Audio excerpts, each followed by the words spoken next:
You know how I made my voice heard? I yelled. That's what I did, I yelled.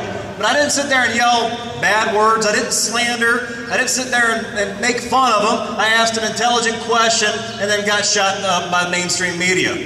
Now don't be afraid to yell, but yell with intelligence. Learn. That's what we're here for. This is what the Tea Parties are about, is to get together, know that you're not alone out there, and then get educated with some of the booths that they have out here.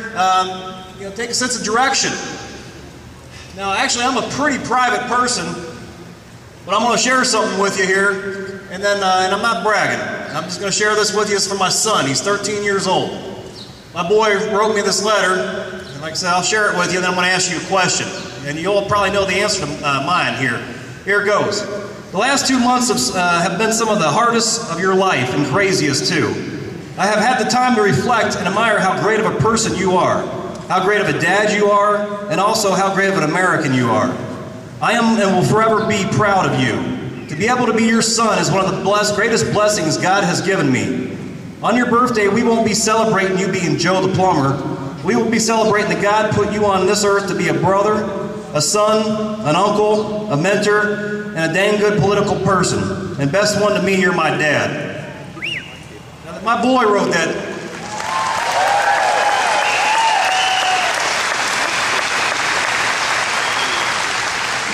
Now that's what's important to me, right there. You know, my son writing a letter like that to me, I carry it with me everywhere. It brings me great pleasure, and it makes me think I'm doing something right. Now that's why I'm out here before you, is to sit here and make sure that he's going to have the same opportunities that I have being an American, as and I want him to have those opportunities as well. And that's why we're out here. So my question is, what's important to you? Why are you here?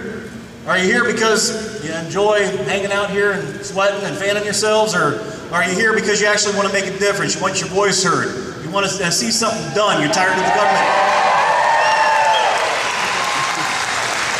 Oh, good. That's why I'm here too. Tell you what, a couple things that we need to talk about as far as being important. You know, what's important to you? Is it family? Yeah? Is it God? Woo! Because I tell you right now, we are a Christian nation. And I'm tired of our elected officials saying that we're not. I'm tired of them being ashamed of talking about God or using God as a punchline. When something bad happens, they want to pray to God, but any other time, they don't want to mention God. I don't like that at all. How about our American heritage? Did you know that we have one? Yes, we do. America's been a great country for a very long time, and we don't have a thing to apologize, overseas or domestically. Yeah.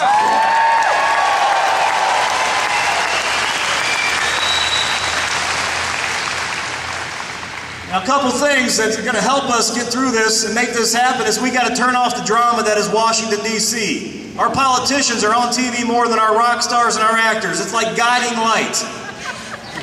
I'm serious. We need to turn off that drama. I mean, think about this. Back when Senator Dodd was sitting there saying for over a week, you know, I did not put that writing in there to allow that $150 million bonus to go AIG. He said that for over a week. Finally, he came out and said, okay, I did it.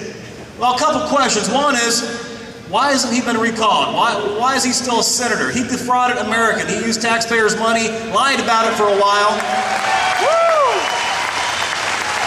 Well, one of the reasons why nothing further was done, because that little word drama came about. All of a sudden we heard about Somalia pirates. You know, right on the hills of the deal with Dodd, we heard about Somalia pirates. And you know, pirates have been around for a very long time. You know, shoot them, sink them, be done with them, get back to the real issue of why you decided you could take taxpayers' money. But no sooner did we get done with Somalia pirates, they had to talk about torture all over again. You know what? I'm not running for office, and even as I was, I'd say this because I believe in leading. You got to, you know, speak your mind, say this is what I believe in, and then follow through with it when mainstream media is raking in the coals and everything. But ultimately, if we can torture terrorists, and it's going to save someone's dad, someone's sister, someone's brother, someone's cousin in the military, by God, do it. I don't talk much about President Obama, but he's talking about taking the higher moral ground and not doing torture when he talks about abortion like nobody's business. You know, he talks about spending your children's money and putting them in debt right now. Talk about the higher moral ground. You can't pick one and choose the other and go back and forth. You either take the higher moral ground or you don't. And he has not.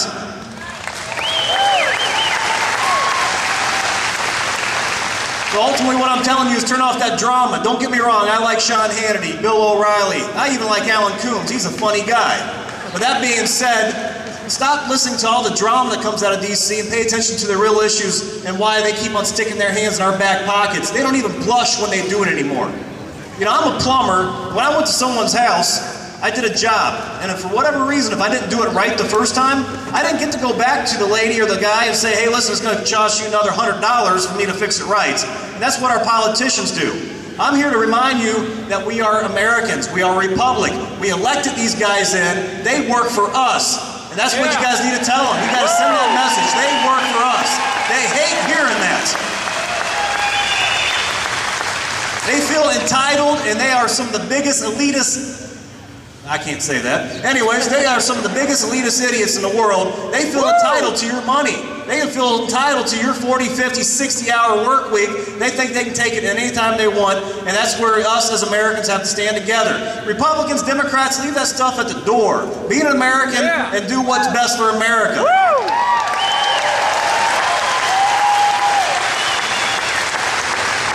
Now, how many of y'all have heard this or said this? It's not my job.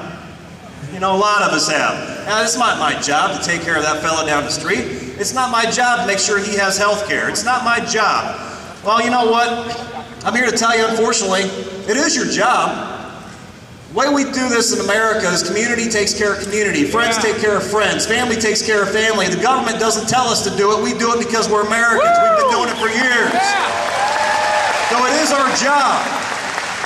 Think about our founding fathers. Think about if they said, well, you know, it's not my job. You know, the British, they can keep controlling. If they kept on saying that, we wouldn't be here right now. But they thought, you know, it is our job. They put their lives on the line. They put their children's lives on the line, and they went and fought a war for us, and now we are the greatest in the world. All I want you guys to do is get involved. Because it's our fault we're where we're at right now. We have fallen asleep at the wheel, and we need you guys to get involved. I know if you work 50, 60, 70 hours a week, believe me, I've been there, I've been doing it most of my life. I worked 2 years straight, 7 days a week, 12 hours down in Phoenix building the Mayo Clinic. You know what? Put an extra overtime in because it's worth it. It's worth it to you, it's worth it to your children. You got to get involved. Now, our founding fathers left explicit instructions on how to do this. They're black and white. You do not need to be a lawyer to interpret them. It is called the Constitution.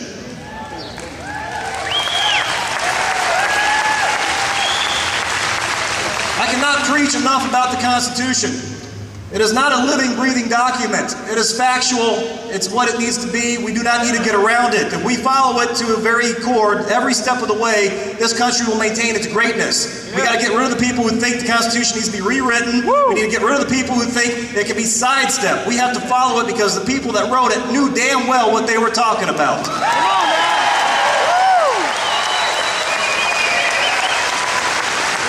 Now, a couple things I got to get straight with the media. I talked in a speech earlier in the week about how our founding fathers did not want socialism. Now, they want to be technical with me and say, well, you know, socialism wasn't even heard of until about 100 years after or before the Constitution was written. Now, it's the idea of socialism. That has been around for a very long time. And our founding fathers knew it would not work. They said, Thomas Jefferson in particular said, the few cannot sustain the many. It does not work, it never works, and it will not work.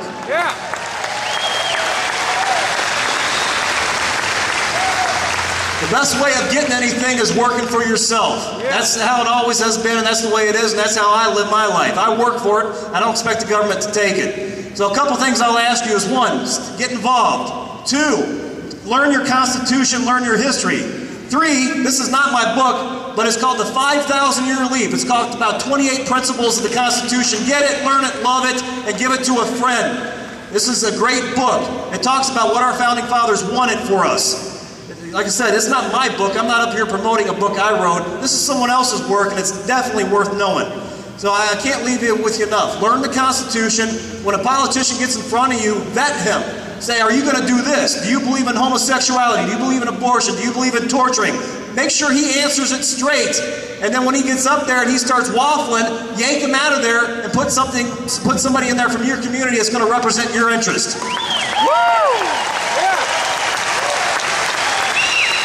Bottom line, closing thoughts, state rights. Bottom line, make the federal government smaller. They have no idea what's going on in Conroe, Texas, Austin, San Antonio. They don't. It's the community around you that will represent you. So limited government, state rights. Thank you very much for showing up. Please be involved.